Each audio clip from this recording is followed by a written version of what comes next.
market movers. This is The Pulse with Francine Lacqua.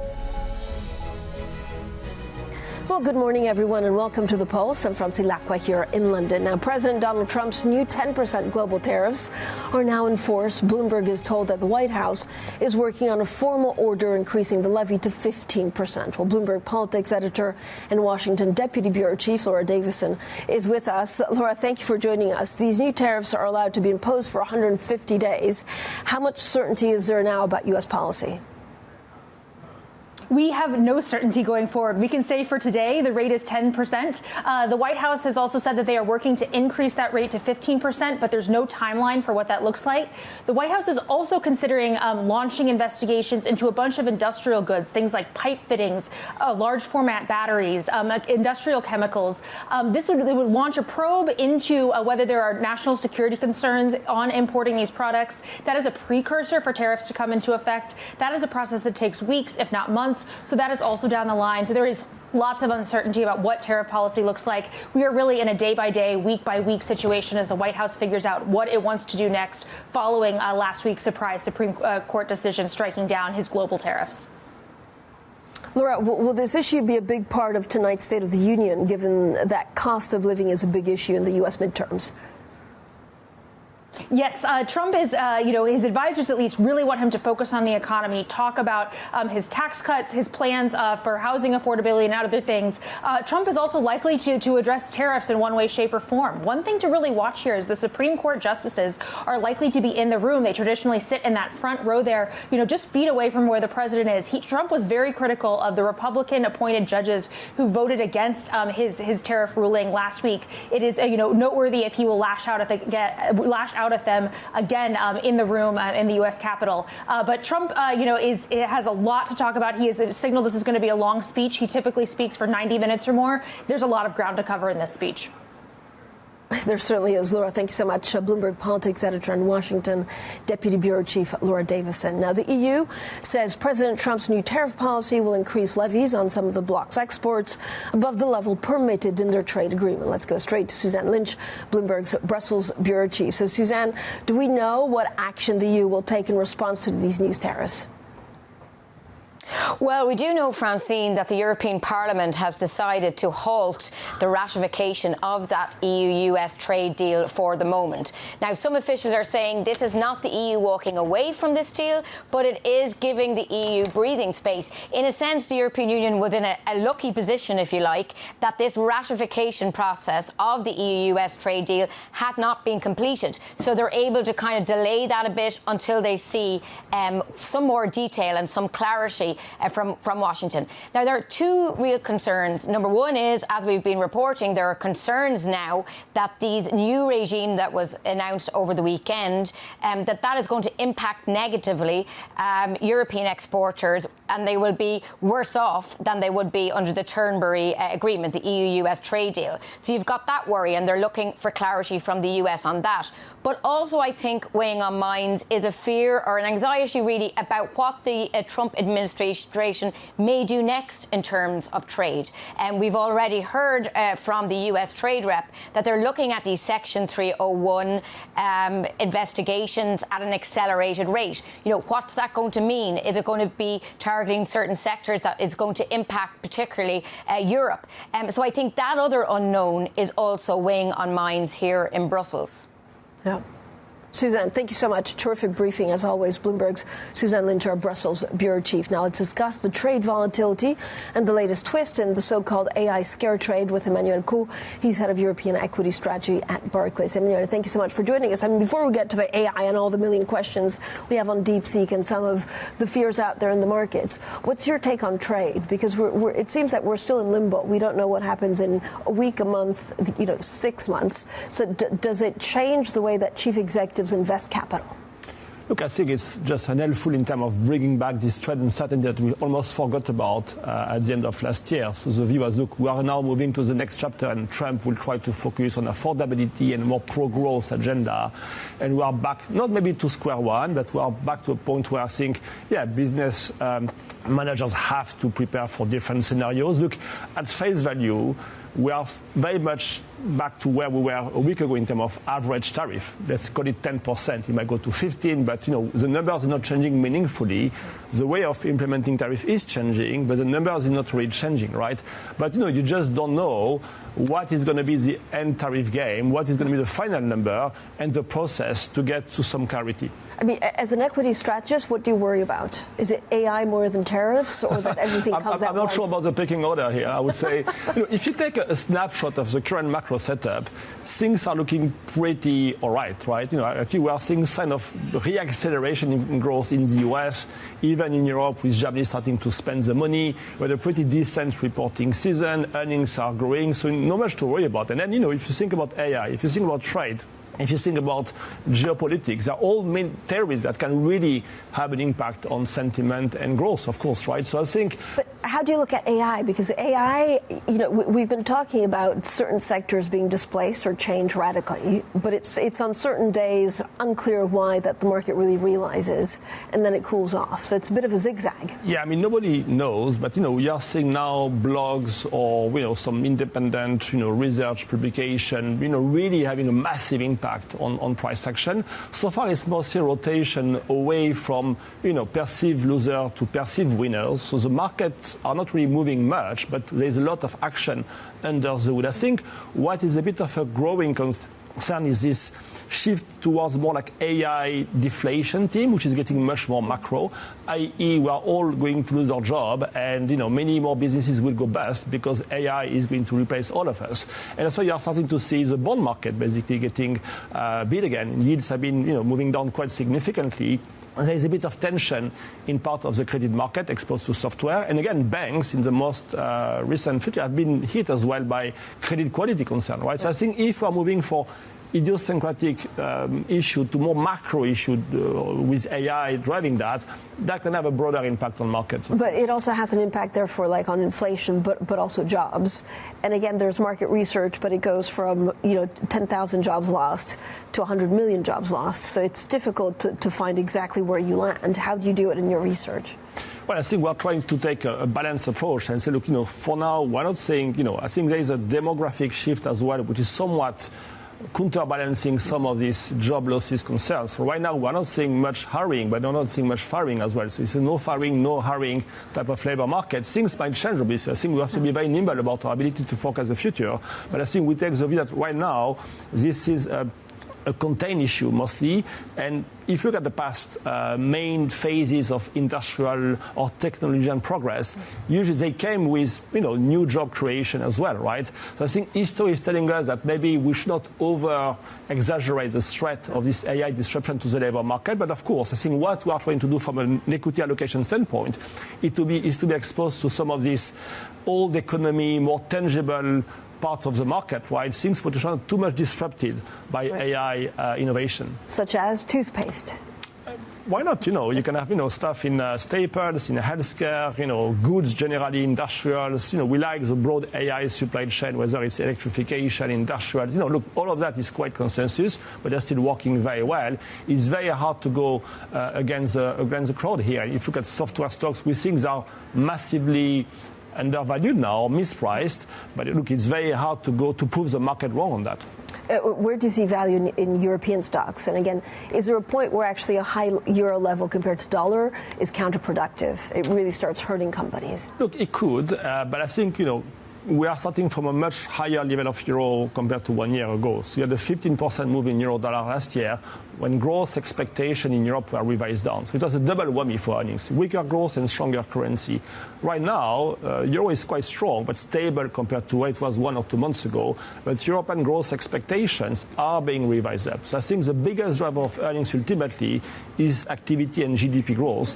And we are seeing upgrades to growth forecast. That's why I think earnings can cope with a slightly higher currency, as long as it is coming from good reason. If it is a broad dollar debasement trade with weaker growth in Europe, I think this is a different story for earnings. Do you see money moving away from U.S. assets? Yes, I think for different reasons. I think it's less about policy risk, it's more about AI. I think what we are seeing is money being reallocated to AI light markets or more, old economy markets, whether it's Europe or Asia. Again, dollar is more stable than it was a year ago, but we are seeing equity flows shifting away from the US, which I think is quite healthy as long as it is happening in a pretty decent growth environment. Emmanuel, when you look at defense stocks, it has, a lot of them have risen quite significantly. There was a partial IPO of a Czech company that went extremely well or was valued at a higher premium. What do you do with defense right now? We are still very long the space. Again, it's not a one-way trade, and we are now, pretty much at 4 years into this, Ukraine conflict. Look, the world is not getting safer. Definitely, more fragmentation, more threat everywhere. And look, we like industries which are undersupplied, and we're seeing the world needs more defense equipment, unfortunately, and demand is still very strong compared to supply here. So pricing, margin power will be very strong for the space. It's a small part of the market, but earning quite a lot and not so much impacted by AI. So we are long industrials, but defense is part of that as well. Do you see Europe becoming more competitive? I know we've had the Draghi report, we had the Letta report, we keep on talking about it. It's unclear whether there's drastic measures being taken by European countries where actually politicians are strong enough that would help bases for a lot of the companies. I mean, we are seeing that in Germany. Look, Germany is the only game in town for Europe right now because they have fiscal capacity and a relatively stable and strong government. And we are starting to see the data showing that the money is being spent in Germany. And there was a lot of skepticism about the execution of this plan. So for most of the past 6 months, investors were selling Germany again after buying it in H1 last year. And now we are seeing interest coming back because the data is moving in the right direction. So spending is picking up. We are seeing debt issuance speeding up as well for Germany. And the data seems to be responding to that. So we like the German complex, we like German domestics. Again, it's a small market with interesting valuation. Look, for the rest of Europe, it's hard to see obvious sign of change. There's a bit more, obviously, defense push here and there. There's a bit more focus on energy supply and demand in Spain as well. Look, Draghi report, as far as we know, only 10% has been implemented. So there's a long way to go. But you can see, look, we are starting from a very low point of expectation and we are moving in the right direction. Yeah, what do you do with UK equities? Look, we are underweight UK, but we like some of the energy part of it, mining and energy. We think they are needed for what the world is doing now in terms of, geopolitics and AI supply chain. We are a bit more skeptical about the domestic part of the UK market, even though, look, we are starting to see some green shots. So never say never. Why not? At some point we might see a little bit of interest on the space. I think the broad political uncertainty is a cap on the performance of the UK market for now. Okay, Emmanuel, thank you so much for joining us. Emmanuel, the head of European equity strategy at Barclays. Coming up, we'll discuss how the rest of the world might react to the new 10% U.S. tariffs. Former WTO Chief of Staff Arancha Gonzalez Laya joins us next. This is Bloomberg.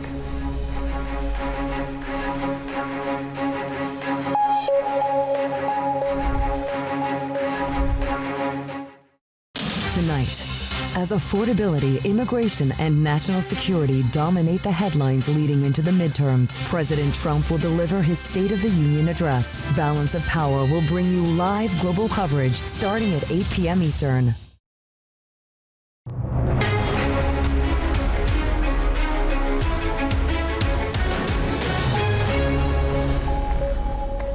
The conversations that matter, the insights you need. This is the Pulse, and I'm Francine Lacqua here in London. Now, as a new 10% U.S. import levy comes into force for 150 days, the lack of clarity from Washington has spawned confusion around the globe about President Trump's tariff agenda. Countries and corporations are poring over trade agreements to determine how they'll fare. Well, let's bring Arancha González Laya, former Spanish foreign minister, now Dean of International Affairs at Sciences Po. Dean, thank you for joining us. I mean, what's the right way for Europe to deal with the U.S. right now? Well, is to stay firm, to stay put, not implement the agreement that was concluded with the U.S. before there is clarification on the U.S. side about their trade policy, about the tariffs that they suggest to implement vis-a-vis the European Union. It's not going to be good for businesses. It creates chaos, it creates instability, it creates lack of predictability.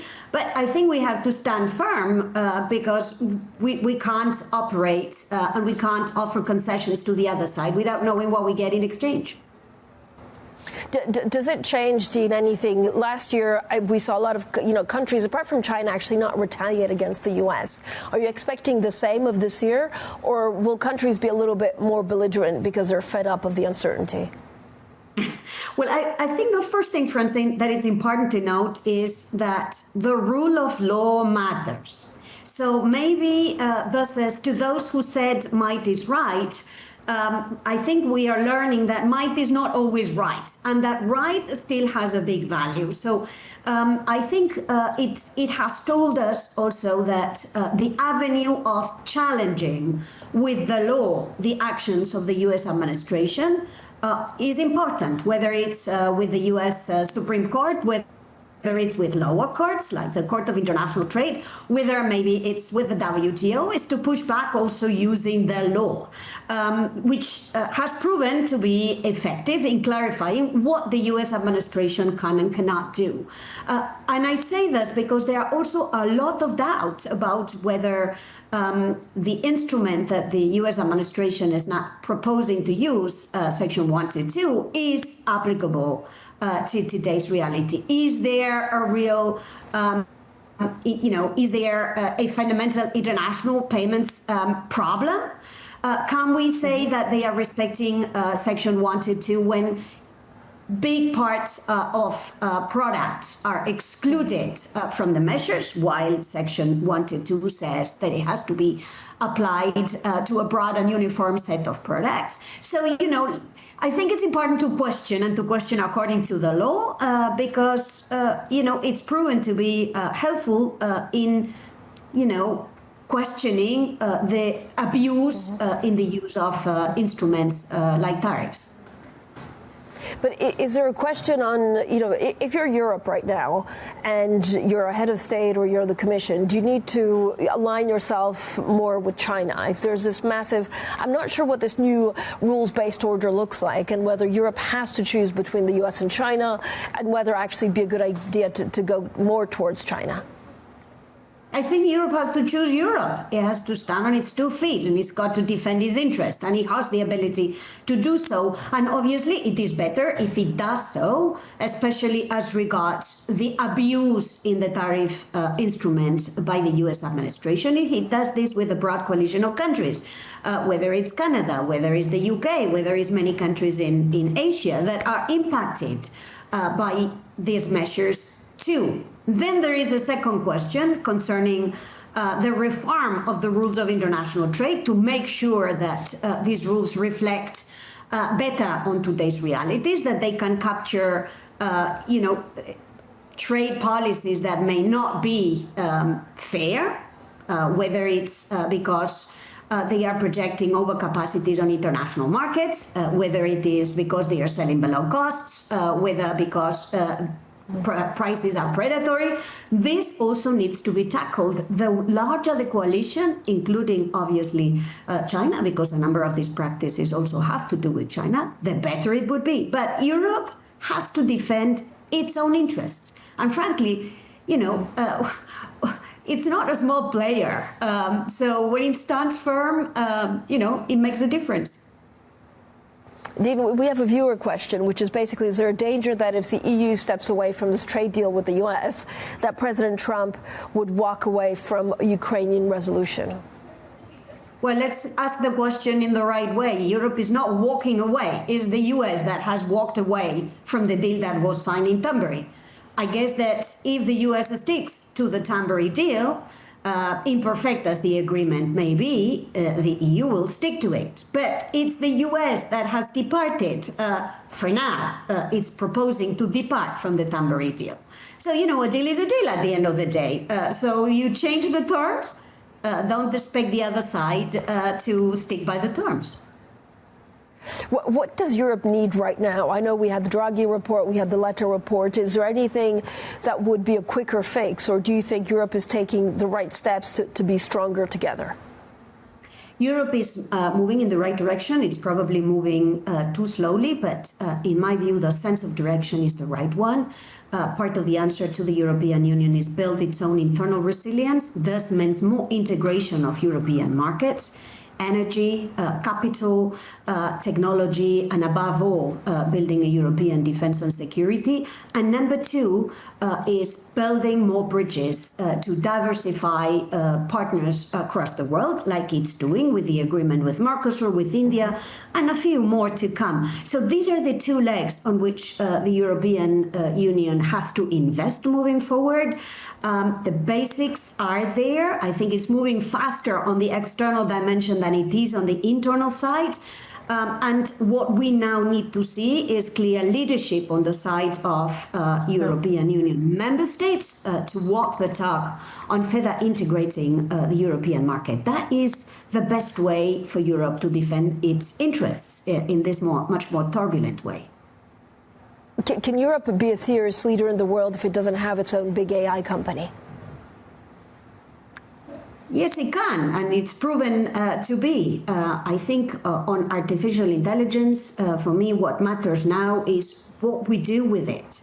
Can we use, and are we in Europe moving forward in using AI to apply it to healthcare, to education, to improve the competitiveness of our businesses? This is where we should be focusing. Focus where you've got a comparative advantage rather than building the big LLMs, many of which, by the way, are open source. Is let's focus on making it work to improve the competitiveness of the European industry, but let's also make sure that we frame the use of artificial intelligence in a manner that it's fair, it's prudent, and it's compatible with our democratic values. That is where Europe may have to find its own comparative advantage.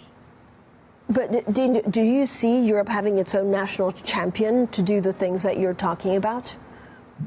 Well, this notion of national champions in Europe is a little bit more complicated. It's not national. I don't think we will, in Europe, the avenue is to build national champions. What we need to do is build the ability of the European industry that needs greater scale, and this scale will be given by deepening the European market, avoiding the fragmentation that exists today. So it's less about national champions and more about giving the European businesses the scale that they need to operate in a market with less internal barriers between the 27 member states.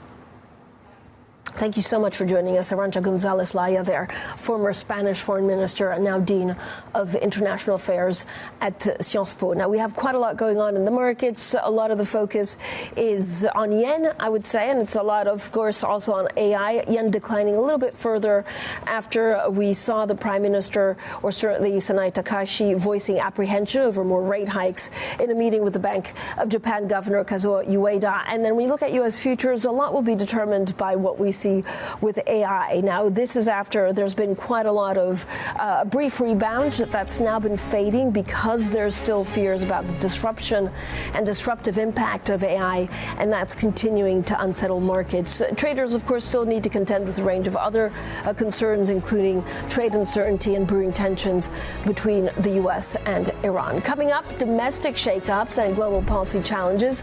We'll discuss what to expect from President Trump's State of the Union address. That's just ahead, and this is Bloomberg.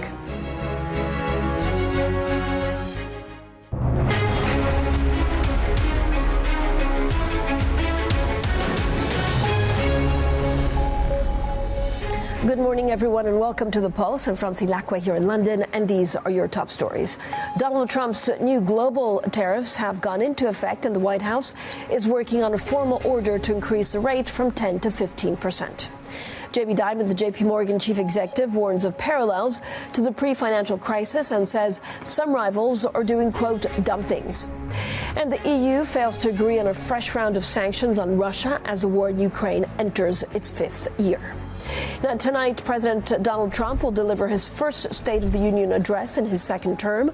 The speech will likely aim to highlight his successes at a time of growing scrutiny over his policies, including trade and immigration. Let's get straight to Lindsay Newman, King's College London visiting research fellow. Thank you so much for joining us. Lindsay, what are you expecting from the State of the Union address today? Is it going to be affordability, and how does he manage tariffs?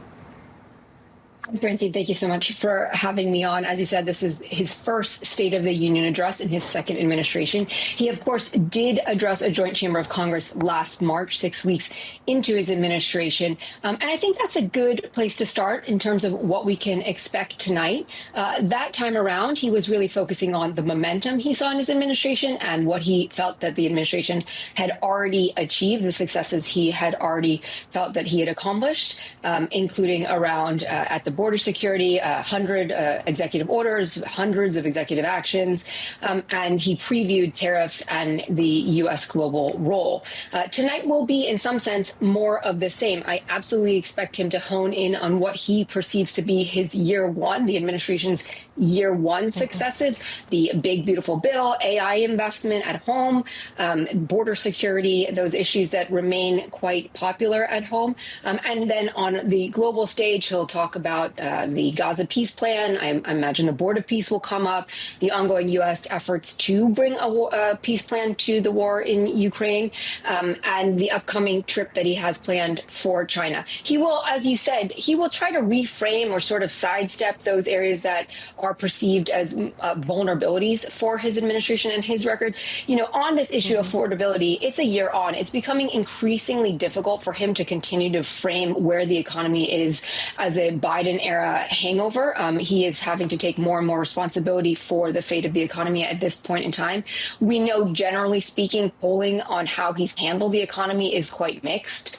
There's really only about a 40% approval rating on how he's handled the economy. It's even a bit lower on tariffs in particular. So I expect him to announce a couple of initiatives tonight, to preview some initiatives tonight, because he knows affordability and the economy will continue to be a top issue for voters this fall in the midterm elections. How can he try and fix affordability at this point? And actually, personally, is he still popular? Yeah, the issue of affordability, he knows this very front and center. He cannot make the cost of eggs, despite trying through tariffs late last year. He can't make eggs cost less or milk cost less. And this is the issue that has been the major issue on affordability. It's not about the headline numbers necessarily. It's not about how inflation has come down from pandemic levels or how growth rates have rebounded from pandemic levels. It's always been, for American voters, about the felt experience at their kitchen tables, and they continue to feel the absolute crunch. So he will propose some initiatives or unveil some initiatives tonight, perhaps on energy costs to be borne by those AI developers rather than local communities. He also had a healthcare proposal that he announced earlier this year and will urge Congress again to take that up. But affordability is a very sticky issue for him, and that's why I fully expect him to also just be touting those other areas that he sees as broader successes, including on the global stage. Yeah, how do you think the midterms will go? I mean, I know he still has to, for example, in Texas, pick someone that would run for the GOP. I'm not sure how either sides are prepared at this point. Yeah, Francine, I mean, look, we just have to look past his prologue here. History does not speak very well for incumbent parties in midterm elections.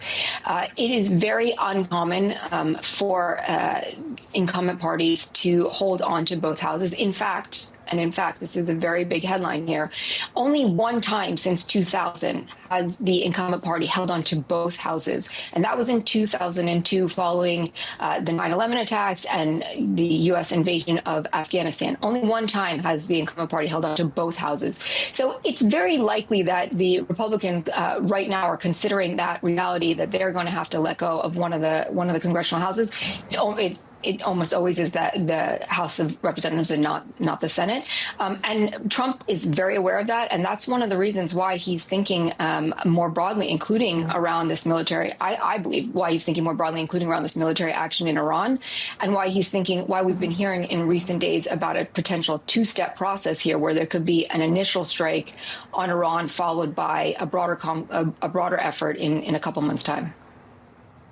When you look at some of the protests and the use of tear gas and violence, is the president expected to address that in the State of the Union? There's also a lot of anxiousness about AI and what that does to the economy. We haven't really heard the White House weigh in. Yeah, we know that amongst the top issues of Americans continues to be the state of the economy, the state of democracy, immigration, and this issue of extremism and political violence. So there is no skirting around these being a host of the top issues.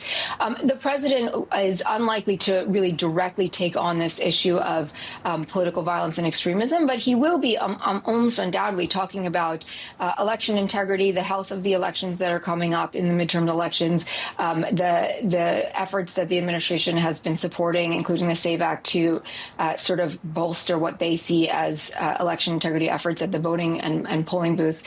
But in terms of taking on specifically sort of the political violence issue head on, I don't expect that in tonight's conversation. It will be something that most likely Abigail Spencer will be bringing up in the Democratic side's rebuttal. Lindsay, I know we're a little bit far off, but when people go to the vote in the midterms and you're in that booth and you think about who you're going to, tick the box for, is it all about affordability or is it also immigration and other things? Yeah, I mean, it is going to be, quite interesting. Recent polling has shown that this field, in terms of the top issues, is actually much more wide open than it was in 2024. It's not to say that there is one issue where 30% of American voters now see this as a top issue. It's actually quite divided, quite evenly amongst those issues that I previewed: the economy, immigration, political violence, and democracy. Interestingly enough, immigration is no longer a 1-2 issue. It's more polling in the 3-4 slot, which is quite telling given everything that's gone on over this year, especially even still start of 2026 on immigration in Minnesota, which is to say, again, that people are feeling at home the pressures of affordability. And so that is going to be, the major issue before voters. And, I always said in 2024, President Trump asked a simple question of American voters: are you better off today than you were in 2020? And as it turned out, a small majority of voters across the country felt that they were not, and they voted for Donald Trump. That's going to be the same question voters are asking themselves this fall. And now it's not going to be, as I said, a question about how the Biden administration handled affordability and the post-pandemic recovery. It is going to be about how this administration has handled the economy that it inherited in the start of last year. Yeah. Lindsay Newman, as always, thank you so much for joining us, King's College London Visiting Research Fellow. Now, as Russia's war in Ukraine enters its 5th year, the European Union is struggling to gain traction in the peace process. Hungary has blocked a €90 billion aid package for Ukraine and halted progression on a new sanctions package against Russia. Following these developments, the EU Foreign Affairs Chief Kallas spoke exclusively with Oliver Crook this morning. Of course, we are working with Hungary and Slovakia on different levels to find a solution, but this is very, very unfortunate. Of course, on the positive side, we have seen this before, and we have always come to outcome and solution in the end. And there's also a sort of deadline looming. We understand that the loan package was going to begin to be dispersed in April of this year, and that was sort of seen as a critical moment to get some of this funding to Ukraine. If there's not a resolution by then, what are the options? Does this put, for example, the Russian assets back on the table? I think so, yes, because this loan was a plan B, actually, because, there were some countries that were opposing to the frozen assets, but it's clear that Ukraine needs this funding in April, and like many analysts have said, this could be a game changer for this war, to send a clear message to Russia that you can't outlast us, and we are supporting them to defend themselves. And do you think there is going to be the legal legal framework to try to move on those Russian assets? Obviously, that was the point of failure last time, particularly with the Belgians still objecting to that. Do you think that that has evolved? Has there been legal work happening in the background to try to make that more viable? No, there hasn't, because there was this 90 billion loan, and we were moving quite well on this track also on how this, there's flexibility for using this money, considering the Ukrainian priority and urgent needs that they have. So of course there has not been any work regarding the frozen assets in meantime, and we should right now, focus on solving this issue on the 90 billion loan. There is discussion on the leaders level and different options on the table, but if that's not going to work out, then of course the frozen assets is a possibility. And so sort of Hungary and Slovakia to a certain degree is not a new dynamic within the European Union, particularly on the question of Ukraine. That being said, there's one thing that these two nations share, and they both had a visit from Marco Rubio in days after the Munich Security Conference. I wonder what your perspective is on that, not to sort of enter into potential conspiracy or anything like that, that this is the U.S.'s influence. That being said, it does give these two nations a direct line to the United States and potentially emboldens them to go against European policy because they have the United States as a very clear sort of stated ally. What is your perspective? Well, America has been very clear that they want this war to end. So if you want this war to end, then we should really do everything to put the pressure on the aggressor. And what the 20 sanctions package would do, in addition, we see that Russia's economy is not doing well at all. Their approach has been to put pressure on the victim, on Ukraine. It hasn't really delivered in 1 year results, so maybe we should focus now on the other side. So clearly it would be also in their interest that these things go through. Kallas there, the EU Foreign Affairs Chief, speaking with Bloomberg's Oliver Crook. Now, the ramifications of the conflict have been felt across the globe, and especially within European defense expenditure. For more, we're joined by Antonio Barroso, Bloomberg Senior Geoeconomics Analyst for Europe, who just put a brilliant paper out. Thank you for joining us. Antonio, European countries are increasing defense spending. Is this a temporary response to U.S. pressure, or does it really signal a structural shift towards sustained higher investment? We think higher spending in defense is definitely here to stay in Europe for three reasons. First, the US seems determined to shift the burden of defending Europe to Europe itself. And we think this is actually not tied essentially to Donald Trump being in the White House. I think this is a long-term trend. The second reason is that Europe needs to contend with a more aggressive Russia. We see what's happening in Ukraine. So European policymakers have to actually spend on defense to build a credible deterrent that can essentially prevent a potential aggression of Russia on European soil. And the third reason is that European defense spending, is actually addictive for governments, because once they start spending on national firms that create jobs, then it's very difficult to cut back on those spending programs, right? So for all those three reasons, we believe that higher defense spending in Europe is here to stay. So are all European countries likely to meet their NATO spending commitments? That's very unlikely, actually, because the largest European NATO economies face a mix of different economic and political constraints. Like if you look at the top of the pack, you have Germany and Poland that have a strong political will to spend in defense and also have the fiscal space to do so. And in fact, Germany is expected to outspend pretty much everyone else in Europe over the coming years. Then in the middle of the pack, you have the UK and France, where you have a strong political will to spend, but they really don't have the fiscal space to do so. So it's very unlikely that they will reach the core 3.5% of GDP NATO target by the specified deadline. And then you have at the end of the pack countries like Spain and Italy, where really there is no much political will. There is some political will to hike defense spending, but not enough to get to that 3.5%. And definitely there is not enough fiscal space. So you can see, I think there is a big risk that countries will not hit the targets, but also of uneven spending. Antonio, what are the main challenges in ensuring that the money is not wasted? Well, there is a big risk that the money will be actually not spent in the most efficient way, because The problem is, I mean, the main risk is that each country will try to spend in its own national champion, and that will lead to fragmented spending and losses of efficiency. One potential remedy to this will be, for example, the European Commission coordinating spending, but the European Union doesn't have competence on defense matters. It has a program called SAFE, by which it gives bilateral loans to member states that come with strings attached in terms of coordinating spending. But most of the spending is going to be done at the national level, which increases the risk of fragmented spending, of a loss of efficiency and waste. Antonio, as always, thanks so much for joining us. Antonio Barroso there, Bloomberg Senior Geoeconomics Analyst for Europe. Coming up, the so-called dumb things the JP Morgan Chase CEO is warning competitors not to do. We'll discuss that next, and this is Bloomberg.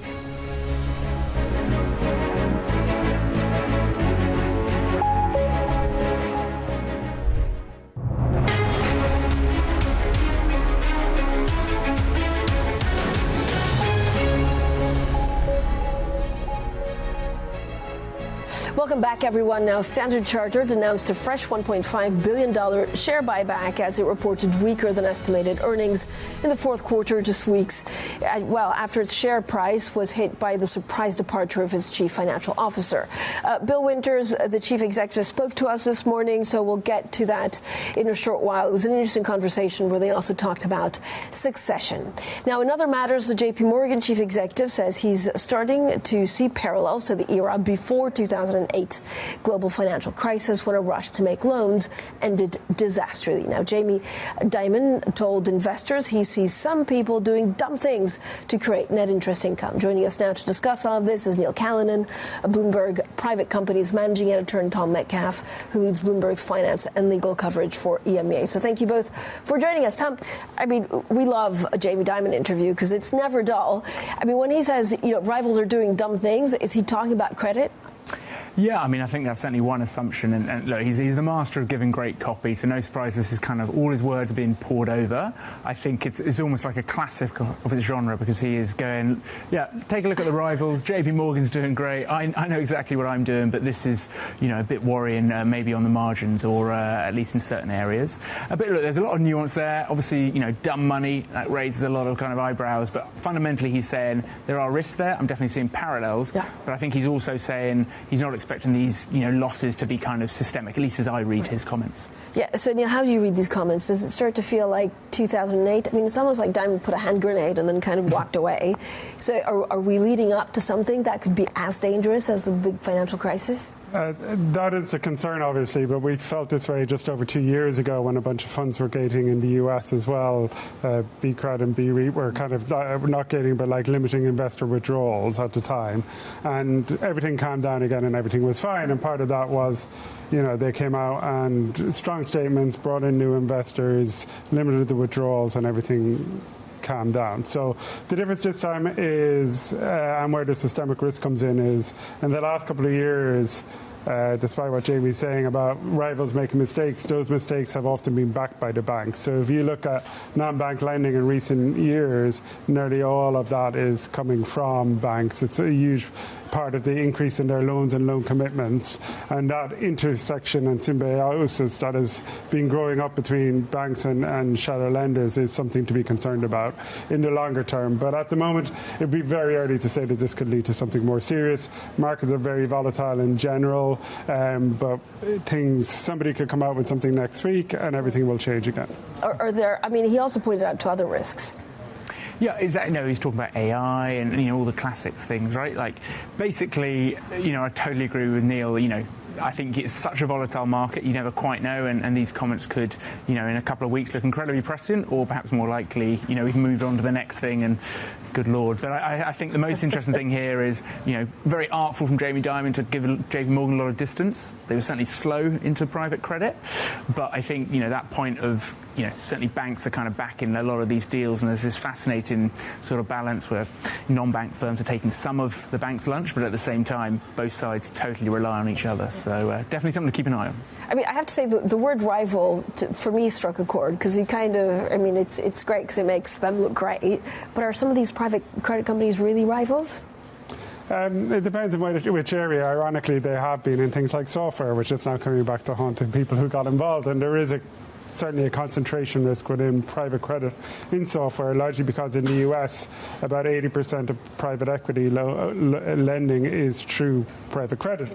Most of the private equity money, or certainly the biggest sector of investment for private equity over the last decade, has been software. As a result, private credit's exposure to software is massive. And not only that, but some of their classification of what is software isn't always fully transparent, because there are, for example, in one BDC, there's a real estate and technology company called with software in its name. So once you start looking at the surface, the true software exposure is much bigger, and that is one of the areas where concerns can continue to emerge. Neil, is a big danger really giving some illiquid asset or retail investors access to illiquid assets? Yeah, there is a chance that this is going to reignite the debate as to whether retail money should have access to illiquid assets. Obviously, in the UK, we saw around Brexit where property funds were gated. Those kind of funds have largely fallen out of favour. In the US, Blue Owl fund, where retail investors were demanding their money back, is part of what's triggered this whole volatility in recent days. I mean, the momentum on the political side still seems there to kind of push people into private markets, but certainly those people who have been cautioning about that will certainly use this as evidence that maybe this isn't as good an idea as some people think. All right. Well, thank you both for joining us. Always fun to cover Jamie Dimon. Neil Callanan, Bloomberg Private Companies Managing Editor, and Tom Metcalf, who leads Bloomberg's finance and legal coverage for EMEA. Now, returning to Standard Chartered results, the bank announced a fresh $1.5 billion share buyback. It recorded a weaker than estimated earnings in the fourth quarter, and the chief executive, Bill Winters, spoke to us. We've actually produced a great set of earnings in 2025. Q4 was strong in almost every regard. I mean, really all of the key elements of our strategy are firing on all cylinders. And while the share price has appreciated a lot, we think there's a lot further to go. So we're very happy to buy an additional $1.5 billion back. We also significantly increased our dividend in the fourth quarter, so for the full year of 2025. And that's a further sign of confidence in our ability to grow our earnings from here. Now, the shares have been a little bit all over the place. You were at all-time highs earlier this year, but then, of course, earlier this month, your CFO left. And I'm curious, is that a sign that investors really want a succession plan in place? And sorry to ask you this, but, do you have one? Of course we have one. We always have one. First of all, I don't think our shares have particularly reacted to the departure of any one person. It's a team. And you'll see, in fact, today when we announce our earnings, I'll be sitting with our interim CFO and our head of investor relations, who had been working for the CFO, who are absolutely outstanding. And so we're not missing a beat in that. But, of course, the market now wants to know, you had several internal successors. One of them possibly seems to, he definitely left, possibly a successor, is gone. What's next? The good news is we've got a great bench inside our bank. It's the best management team that I've worked with in my 11 years at Standard Chartered. And I think it's a highly desirable job for people outside the bank as well. So should the board, of course it's a board decision, not mine, my job is to develop the internal candidates. I think they're in great shape, and I'm not worried at all about our future. You've been there 11 years. How long do you want to run the bank for? We've got a strategy day, or a capital markets day, coming up in May. I'm definitely going to deliver that, and I want to deliver the strategy, right? I want to see that strategy through. Now, how long that takes, we'll see. I work at the behest of the board, but for the time being, I think investors should be confident that, one, we've got great momentum in our business. We've got a really, really strong 2025 behind us. We've indicated we've had a strong start to 2026. Early days, but nevertheless, nice to be able to say. We're going to have, I think, a quite compelling investor day in May, and we're going to see it through from here. Bill Winters, there, Chief Executive of Standard Chartered, speaking to Vonnie Quinn. Now, this is the picture for markets across the board. Stocks seem to have staged a cautious rebound after fears about the disruptive impact of artificial intelligence sparked an indiscriminate sell-off across broad swaths of the market. I'm looking at, of course, the so-called AI scare trade seems to have become a dominant theme for stocks. We're also looking at yen after comments from the Prime Minister on further more rates changes, 155.89 for dollar yen, Brent crude 71.67. And then let's also look a little bit more in depth at some of the futures that we're seeing on U.S. assets. So S&P futures, you can see touch up, and Dow Jones also gaining by a similar amount. We also have the State of the Union address tonight by President Trump, so don't miss it a little bit later on. Up next, a Bloomberg Brief, and this is Bloomberg.